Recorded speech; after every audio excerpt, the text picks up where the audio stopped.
Peut-être que votre épouse et vous n'êtes pas séparés, mais spirituellement, vous êtes séparés.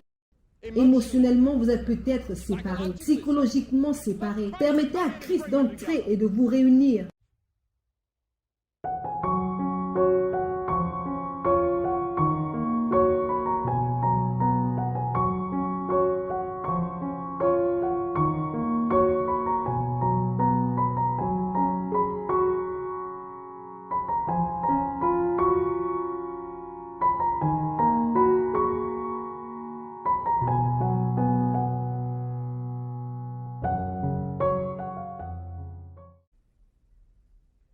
Faites attention avec qui vous marchez et à la personne dont vous tombez amoureux.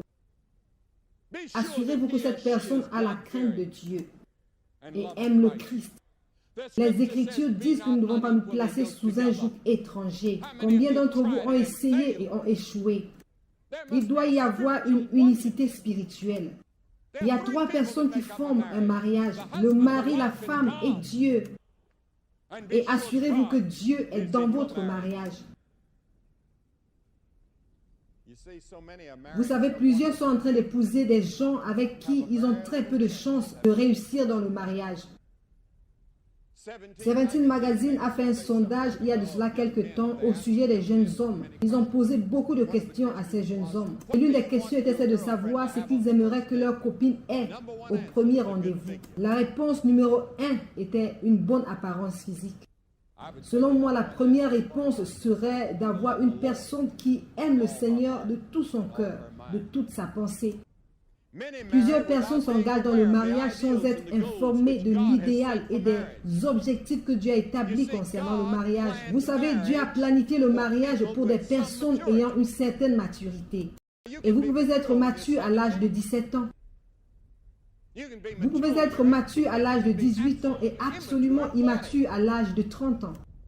J'ai vu tellement d'adolescents de 14 ans essayer d'être dans des relations. Et ils sont nombreux. Les Écritures disent que pour cette raison, l'homme quittera son père et sa mère. Vous devez être des personnes qui sont émotionnellement prêtes à quitter la maison. Vous devez y penser. Nous devons toujours aimer nos parents, même si vous vous retrouvez de l'autre côté du monde. Vous devez aimer vos parents. Vous devez avoir de bons rapports avec vos parents. Vous devez honorer vos parents. Vous devez profiter de vos parents. Et une fois que vous vous mariez, vous devez comprendre que vous n'allez plus dépendre d'eux, comme c'était le cas quand vous étiez enfant. Plusieurs parents ruinent le mariage de leurs enfants en refusant de les laisser partir. Apprenez à savoir à quel moment les libérer. Pour cette raison, un homme doit quitter et sa femme doit être en première position. Le mari doit prendre la première position pendant qu'il continue d'aimer, d'honorer et de rechercher les conseils de leurs parents. Et les parents doivent apprendre à libérer leurs enfants. Et quand vous les libérez, je vais vous dire quelque chose. Lorsque vous les libérez, ils vont se rapprocher de vous plus que jamais. Et vous allez profiter d'eux plus que jamais. Et Dieu veut que les mariages soient permanents jusqu'à ce que la mort nous sépare. Plusieurs personnes ont pris l'engagement du mariage sans toutefois comprendre que c'était quelque chose de permanent. Un jeune homme entre dans le mariage en se disant « si ça ne marche pas, je vais obtenir un divorce ». Bien sûr qu'il y aura des tensions. Il y aura cette période d'ajustement. Et vous allez continuer de vous ajuster tout le restant de votre vie. Il y aura des problèmes. Il y aura des désaccords. Mais vous devez tolérer les fautes l'un de l'autre. Votre épouse n'est pas parfaite et votre époux n'est pas parfait. Et vous allez vous en rendre compte 2 jours après le mariage. Ce premier matin où vous allez la voir avec des bigoudis. Ce premier matin où elle va vous voir au réveil avec les yeux rougis. Ce ne sera pas toujours romantique. Mais nous devons être ensemble. Dans une relation que Dieu a formée, nous devenons une seule chair. Et plusieurs personnes qui sont mariées depuis des années se sont tellement aimées, ils ont passé tellement de temps ensemble, ils se sont tellement bien connus qu'ils ont commencé à se ressembler. C'est en réalité vrai. Les gens me disent que je ressemble à Ruth, et c'est vrai, je deviens de plus en plus beau. Et je vais vous dire qu'après avoir passé 2 semaines sans la voir, elle est encore plus belle que jamais. Mais il doit y avoir un engagement à vie lorsque vous venez à Christ. C'est pour toujours. Répétez-le à vous-même, pour toujours, pour toujours, pour toujours, jusqu'à ce que la mort nous sépare. N'entretenez jamais l'idée de la séparation et du divorce.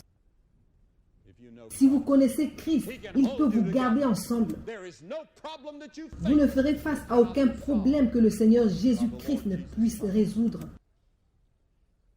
Et l'idéal pour Dieu, c'est que l'homme et sa femme soient fidèles l'un envers l'autre. Fidèles l'un envers l'autre.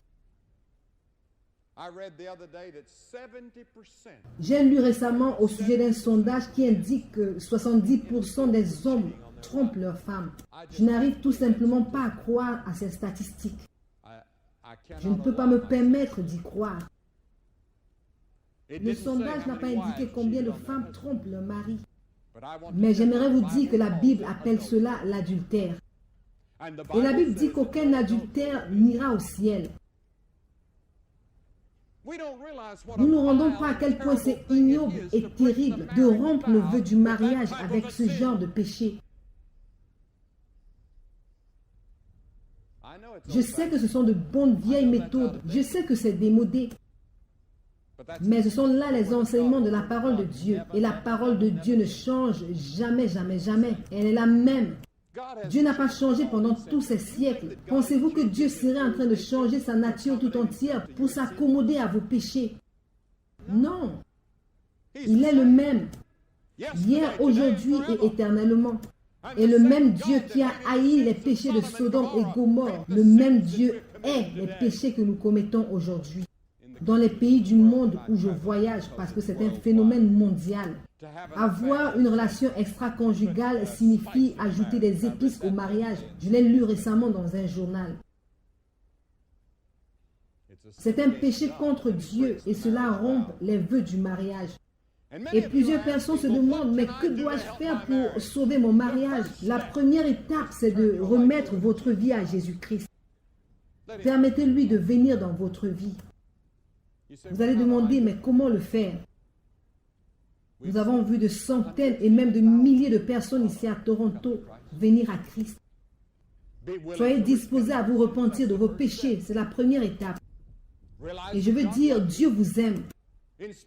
Malgré vos péchés, malgré votre échec, il vous aime et il est disposé à vous pardonner. Mais vous devez être disposé à vous repentir. Et ce mot repentir veut dire changer. Changez votre pensée, changez la trajectoire de votre vie et soyez déterminés à soumettre votre vie à la Seigneurie de Jésus-Christ. Si vous avez échoué dans le foyer, si vous avez échoué en tant qu'époux ou épouse ou en tant qu'enfant obéissant dans un ménage, soumettez votre vie à Christ aujourd'hui et permettez-lui d'entrer dans votre cœur et de vous aider à être un bon mari, une bonne épouse ou un bon enfant.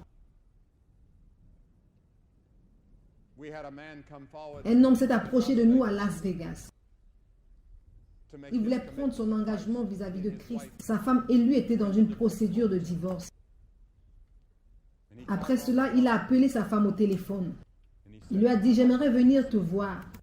Il a dit, j'aimerais que nous résolvions ce problème de divorce. Elle ne comprenait pas ce qu'il voulait dire par là.